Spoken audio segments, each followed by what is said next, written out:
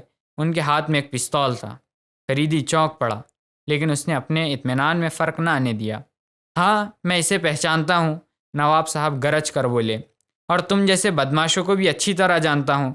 تمہاری موت تمہیں یہاں لائی ہے۔ فریدی ہنسنے لگا۔ تم ہنس رہے ہو، لیکن یاد رکھو اس کے لیے تمہارے گھر والوں کو رونا پڑے گا، نواب صاحب نے اسی انداز میں کہا۔ معلوم نہیں آپ کیا سمجھ رہے ہیں، فریدی نے پرسکون لہجے میں کہا۔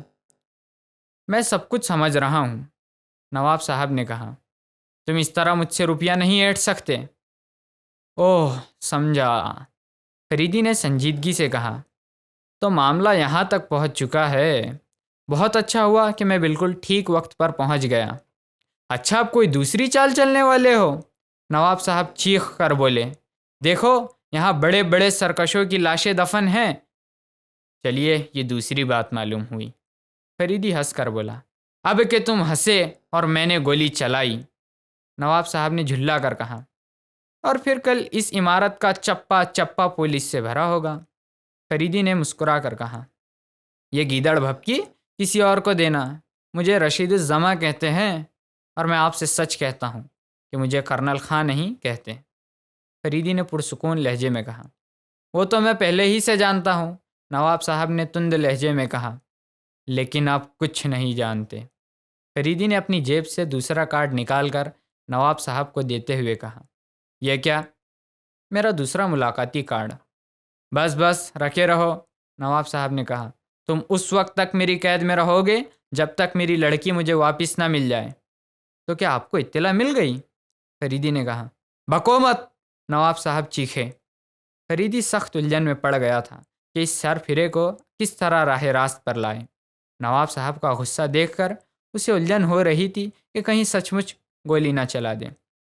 اچانک وہ لیٹے ہی لیٹے اچھلا، اور دوسرے لمحے میں نواب صاحب کا ریوالور اس کے ہاتھ میں تھا اور خود نواب صاحب زمین پر۔ اگر ذرا بھی آواز نکالی تو خاتمہ ہی سمجھو، فریدی نے دبی آواز میں کہا۔ میں خفیہ پولیس کا انسپکٹر فریدی ہوں۔ یہ جھوٹ ہے، سراسر جھوٹ، نواب صاحب نے کہا۔ دیکھیے، میں آپ سے پھر کہتا ہوں کہ آہستہ بولیے، فریدی نے کہا۔ نواب صاحب خاموش ہو گئے۔ وہ ابھی تک زمین پر پڑے فریدی کے ہاتھ میں دبے ہوئے ریوالور کی طرف دیکھ رہے تھے۔ اٹھ کر بیٹھ جائیے، فریدی نے صوفے کی طرف اشارہ کرتے ہوئے کہا۔ نواب صاحب خاموشی سے اٹھ کر صوفے پہ بیٹھ گئے۔ معلوم ہوتا ہے اب بدماشوں نے آپ کو دھمکی دی ہے، فریدی نے کہا۔ غزالہ بیچاری پہلے میرے ہی پاس مدد کے لیے گئی تھی، بدماشوں کو اس کا علم ہو گیا اور انہوں نے اسے غائب کر دیا۔ میں کیسے یقین کر لوں کہ تم فریدی ہو؟ نواب صاحب نے مزمل آواز میں کہا۔ آپ یقین کریں یا نہ کریں، مجھے تو اپنا کام کرنا ہی ہے، فریدی نے کہا۔ اور یہ بھی آپ کو بتا دوں کہ خفیہ پولیس کو آپ کی لڑکی پر شبہ ہو گیا ہے کہ وہ مجھے دھوکہ دینے آئی تھی۔ بھلا وہ کیوں تمہیں دھوکہ دینے لگی؟ نواب صاحب نے کہا۔ فریدی نے مختصراً انہیں سارا واقعہ بتا دیا۔ اچھا ہے، وہ کمبخت انہی کی قید میں مر جائے، اس نے خاندان کی عزت پر دھبا لگا دیا، نواب صاحب بولے۔ اول تو وہ بے قصور ہے، فریدی نے کہا، اور اگر اس معاملے کی تہ میں واقعی کوئی بات ہے تو اس کے 100% ذمہ دار آپ ہیں۔ آپ نے اسے کیوں اتنی آزادی دے رکھی تھی کہ وہ ایک نوجوان پرائیویٹ سیکریٹری کے ساتھ سوئٹزرلینڈ گئی؟ ہاں، قصور میرا ہی ہے، نواب صاحب نے مزمل آواز میں کہا۔ لیکن تم یہ کس طرح کہہ رہے ہو کہ وہ بے قصور ہے؟ وہ تصویر محض روپیہ ایٹنے کے لیے کھینچی گئی ہے۔ غزالہ ایک تفریح گاہ میں کسی وجہ سے بے ہوش ہو گئی تھی۔ پرائیویٹ سیکریٹری اسے اٹھا کر گاڑی کی طرف لا رہا تھا کہ کسی نے اسی حالت میں دونوں کی تصویر لے لی۔ خدا کرے تم ٹھیک کہہ رہے ہو، نواب صاحب بولے۔ آپ نے یورپ کے مشہور بلیک میلر لیونارڈ کا نام سنا ہے؟ فریدی نے کہا۔ ہاں، اس دوران میں اس کے واقعات اخبار میں دیکھا کرتا تھا۔ یہ حرکت اسی کی ہے۔ آج کل وہ ہندوستان آیا ہوا ہے اور ہم لوگ اسے گرفتار کر لینے کی فکر میں ہیں، فریدی نے کہا۔ لیکن مجھے اب بھی یقین نہیں آتا کہ تم فریدی ہو، نواب صاحب نے کہا، کیونکہ میں نواب وجاہت مرزا کی زبانی سن چکا ہوں کہ فریدی جوان آدمی ہے، اور شاید میں نے آپ کی تصویر بھی ڈاکٹر شوکت کے البم میں دیکھی تھی۔ یہ بات ہے تو مجھے کسی بہت ہی پوشیدہ مقام پر لے چلیے، میں آپ کو اپنی شکل بھی دکھا دوں۔ فریدی نے ہنس کر کہا اور ریوالور نواب صاحب کو واپس کر دیا۔ نواب صاحب اسے حیرت سے دیکھنے لگے۔ اچھا آؤ میرے ساتھ، نواب صاحب نے اٹھتے ہوئے کہا۔ فریدی ان کے پیچھے چل پڑا۔ ایک چھوٹے سے خوبصورت اور عمدگی کے ساتھ سجائے ہوئے کمرے میں پہنچ کر نواب صاحب نے دروازہ بند کر لیا۔ ذرا تھوڑا سا پانی منگوائیے، فریدی نے کہا۔ پینے کے لیے؟ نواب صاحب نے پوچھا۔ جی ہاں۔ نواب صاحب خود باہر چلے گئے۔ اتنی دیر میں فریدی نے اپنا میک اپ بگاڑ دیا۔ واپسی پر نواب صاحب دروازے پر ٹھٹک کر کھڑے ہو گئے۔ ارے، ان کی زبان سے نکلا۔ فریدی نے بڑھ کر پانی کا گلاس ان کے ہاتھ سے لے لیا۔ وہی، بالکل وہی، نواب صاحب بڑبڑائے۔ میں نے تمہاری تصویر غور سے دیکھی تھی، واقعی تم فریدی ہو، بیٹھو بیٹھو۔ فریدی مسکراتا ہوا بیٹھ گیا۔ بھائی معاف کرنا، میں نے تمہیں انجانے میں کافی برا بھلا کہا، نواب صاحب نے معذرت کی۔ ارے، اور میں نے بھی تو محض جان جانے کے ڈر سے آپ کی شان میں گستاخی کی ہے، جس کی معافی چاہتا ہوں۔ کوئی بات نہیں، کوئی بات نہیں، اب میں بالکل مطمئن ہوں، نواب صاحب نے کہا۔ جس وقت مجھے بدمعاشوں کا خط اور غزالہ کی تصویر ملی تھی، میرے دل میں سب سے پہلے تمہارا ہی خیال آیا تھا کہ کیوں نہ تم سے مدد لوں۔ بہرحال میں حاضر ہو گیا ہوں، فریدی ہنس کر بولا۔ مگر واقعی تم بہت دلیر ہو، جیسا سنا تھا ویسا ہی پایا۔ سب آپ بزرگوں کی دعائیں ہیں۔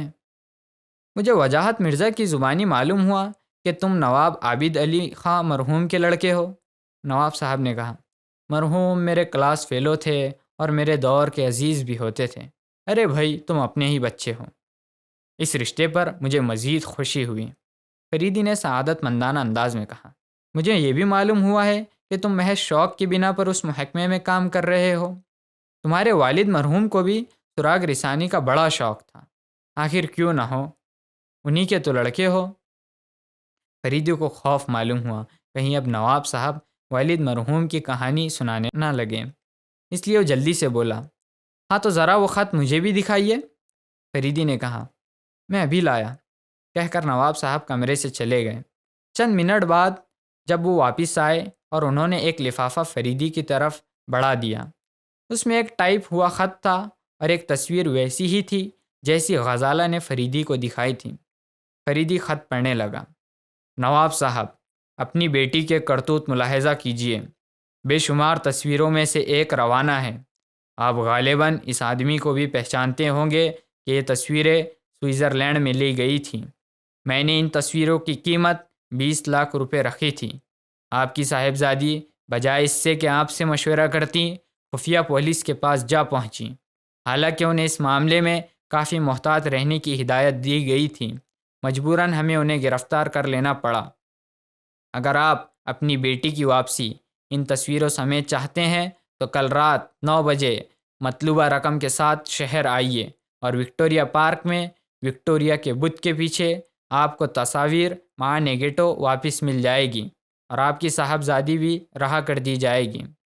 مگر واضح رہے کہ اگر آپ نے بھی کوئی چال چلنے کی کوشش کی تو پھر نتیجے کے آپ خود ذمہ دار ہوں گے۔ اس سلسلے میں آپ کی جان بھی جا سکتی ہے اور آپ کی صاحبزادی کی عزت بھی۔ روپیہ ہمیں کل ملنا چاہیے، ورنہ دیر ہونے کی صورت میں پھر آپ کو موجودہ رقم کا 1.5 گنا ادا کرنا پڑے گا۔ جب آپ مطلوبہ رقم لے کر آئیں تو آپ کو تنہا ہونا چاہیے۔ ایک بار پھر متنبہ کیا جاتا ہے کہ کافی احتیاط سے کام لیا جائے۔ فریدی خط پڑھ کر کچھ دیر تک خیالات سے الجھتا رہا، پھر دفتن بولا۔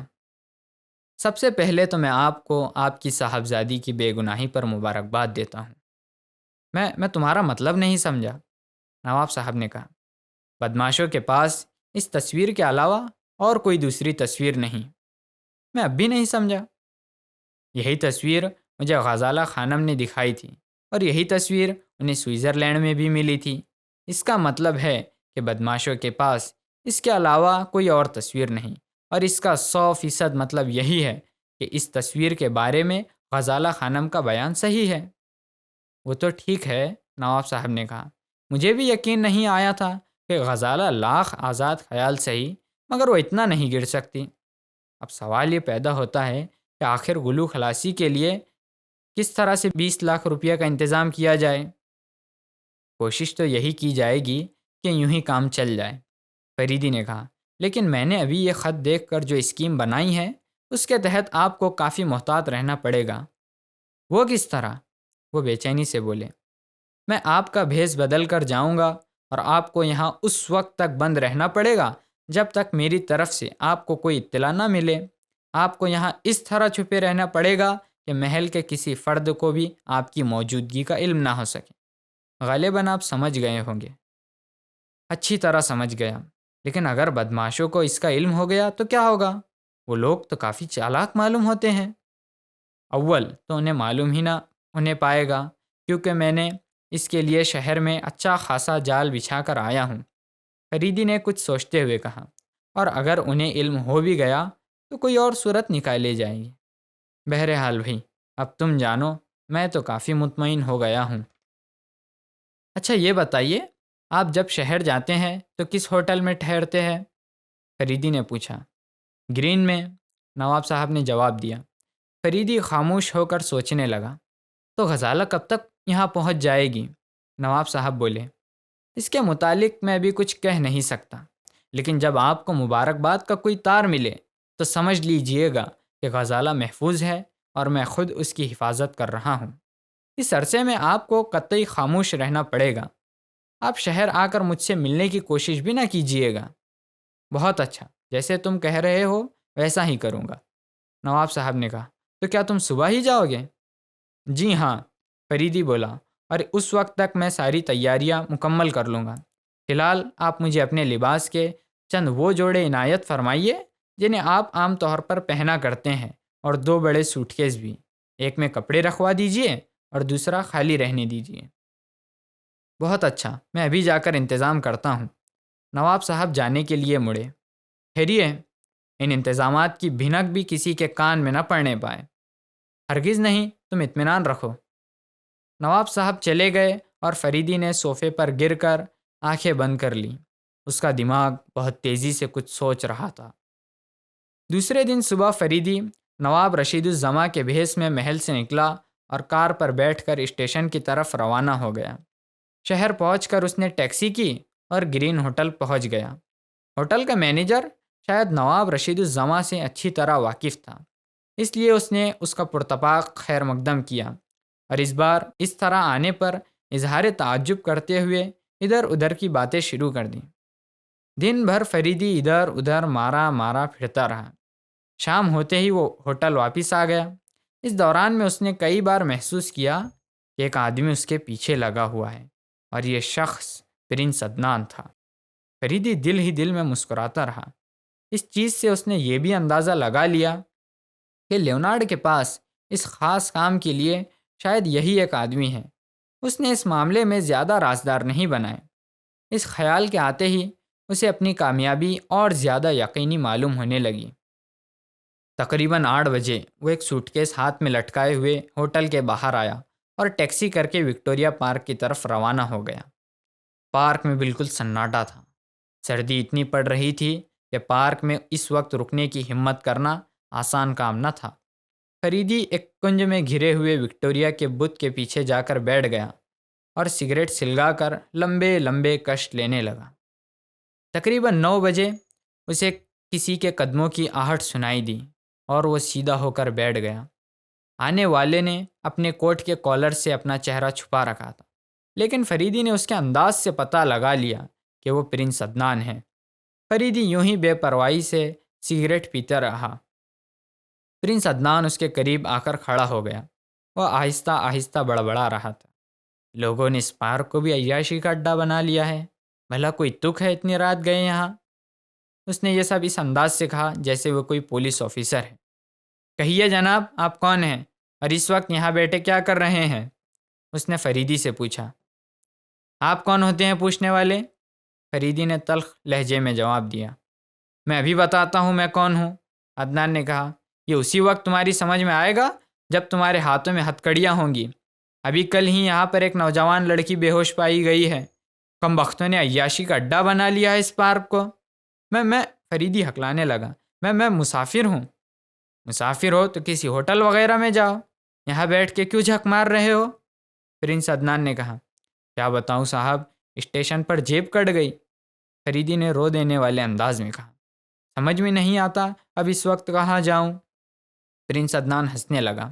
بہت اچھے نواب رشید الزماں صاحب، وہ ہنستا ہوا بولا، آپ اپنی لڑکی سے زیادہ سمجھدار ہیں۔ کہیے، آپ رقم لائے ہیں؟ میری بیٹی کہاں ہے؟ فریدی بے اختیار بولا۔ گھبرائیے نہیں، وہ آپ تک بحفاظت تمام پہنچ جائے گی۔ تصویریں نگیٹو سمیت اپنے ساتھ ہی لیتا آیا ہوں۔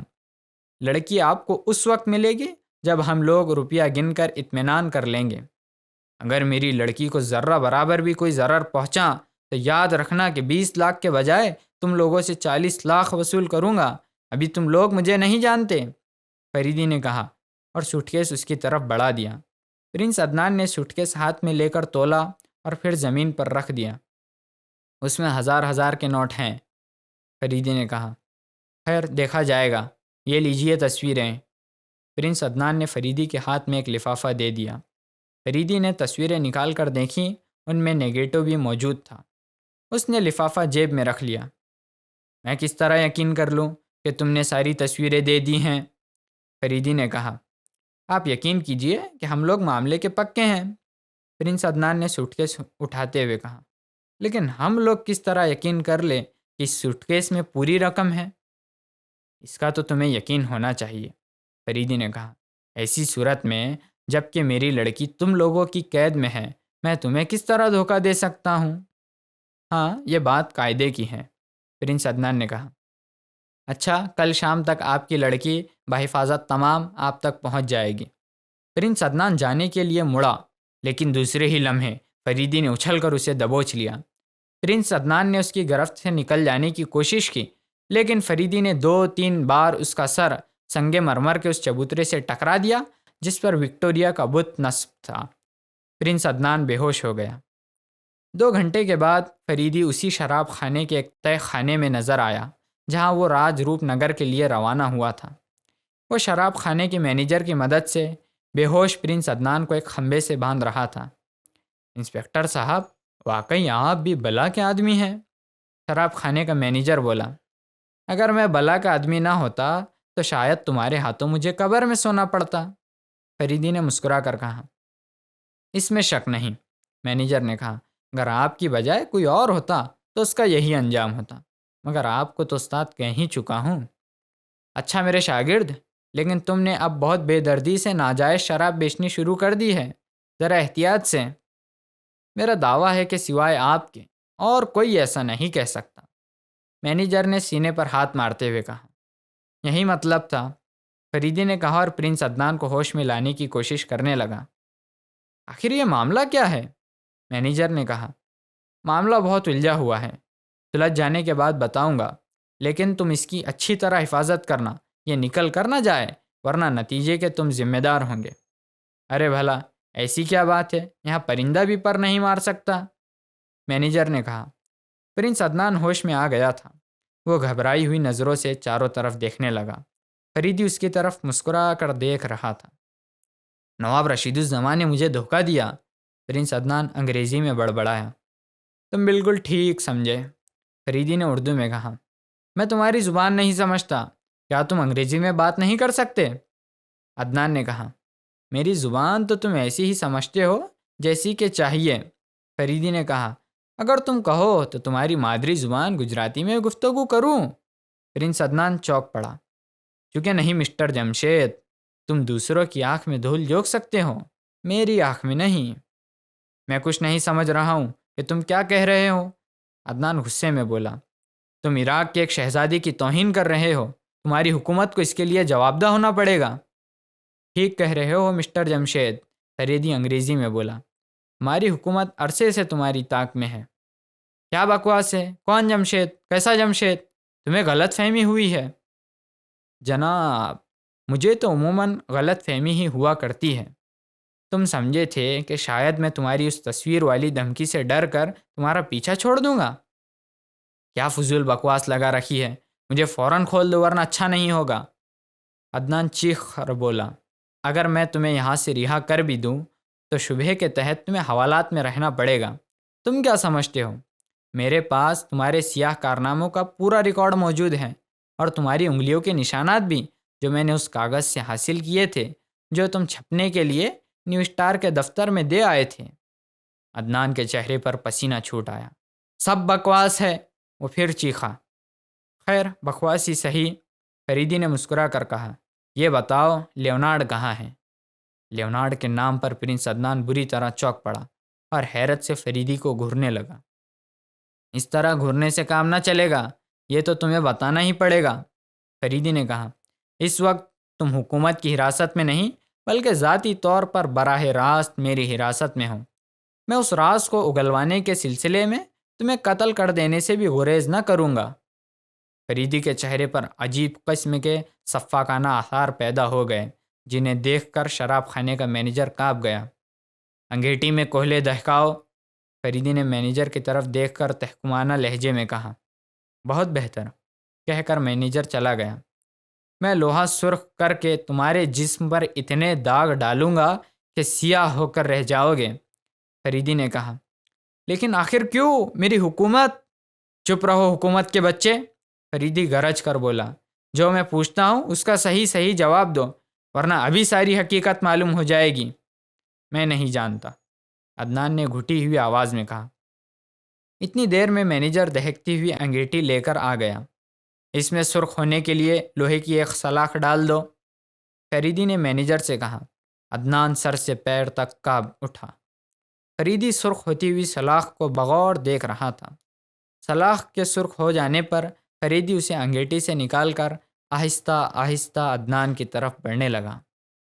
میں مجرم ہوں مگر تمہیں اس کا حق حاصل نہیں، عدنان خوف زدہ آواز میں چیخا۔ یہاں اس تہہ خانے میں مجھے ہر طرح کا حق حاصل ہے، فریدی نے بے دردی سے کہا اور جلتی ہوئی سلاخ اس کے ہاتھ پر رکھ دی۔ عدنان بلبلا اٹھا اور شراب خانے کا مینیجر منہ پھیر کر دوسری طرف ہٹ گیا۔ میں تمہیں اسی طرح داغ کر دوں گا۔ لیکن تمہاری یہ حرکت بے ضابطہ ہے، عدنان اپنی مادری زبان گجراتی میں چیخا۔ شاباش میرے بیٹے، آخر تم عدنان سے جمشید ہو ہی گئے۔ اب جلدی سے یہ بھی بتا دو کہ لیونارڈ کہاں ہے؟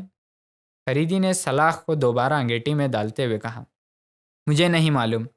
پھر وہی، مقدس آنکھ کی قسم میں نے آج تک اسے نہیں دیکھا۔ تم جھوٹ بکتے ہو۔ اب میں تمہیں کسی طرح یقین نہیں دلا سکتا، عدنان نے جلے ہوئے نشان کی طرف دیکھتے ہوئے کہا۔ اچھا، اس کے احکامات تم تک کیسے پہنچے ہیں؟ ٹرانسمیٹر کے ذریعے۔ ٹھیک، اچھا یہ بتاؤ کہ جس عمارت میں تم رہتے ہو اس میں ٹرانسمیٹر کہاں لگا ہوا ہے؟ میرے سونے کے کمرے میں۔ تمہارے ملازمین کو تمہاری حرکات کی اطلاع ہے یا نہیں؟ صرف ایک کو۔ اس کا نام کیا ہے؟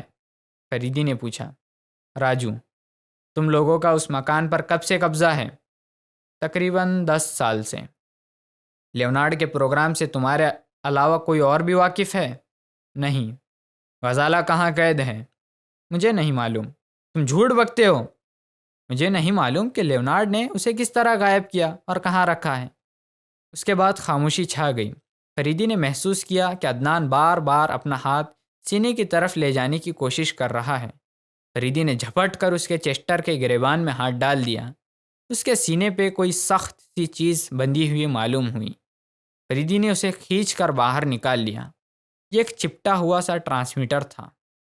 اوہ، تو یہ کہیے کہ آپ اپنی گرفتاری کی اطلاع لیونارڈ کو دینے جا رہے تھے۔ فریدی نے ٹرانسمیٹر کو غور سے دیکھتے ہوئے کہا۔ یہ بالکل ویسا ہی ہے جیسا جرمنی کے جاسوس دوران جنگ استعمال کیا کرتے تھے۔ عدنان کے چہرے سے ایسا معلوم ہو رہا تھا جیسے اب اسے اپنی زندگی کی کوئی امید نہ رہ گئی ہو۔ اچھا شاگرد صاحب، فریدی نے ہوٹل کی مینیجر کی طرف دیکھ کر کہا، اب میں چلتا ہوں، اس پر کڑی نظر رکھنا۔ فریدی اور مینیجر عدنان کو تہ خانے میں چھوڑ کر اوپر آ گئے۔ دوستو، آپ سن رہے تھے جاسوسی دنیا۔ کیا فریدی لیونارڈ کو پکڑ پائے گا؟ لیونارڈ کس بل میں چھپا بیٹھا ہے اور کہانی کا انجام کیا ہوگا؟ یہ جاننے کے لیے اگلا ایپیسوڈ ضرور سنیے گا۔ آج کے لیے اتنا ہی، اب دیجیے RJ انس کو اجازت۔ تب تک کے لیے الوداع۔ آپ سن رہے تھے جاسوسی دنیا ریڈیو مانو 90.0 FM پر۔ چلو بات کر کے دیکھتے ہیں۔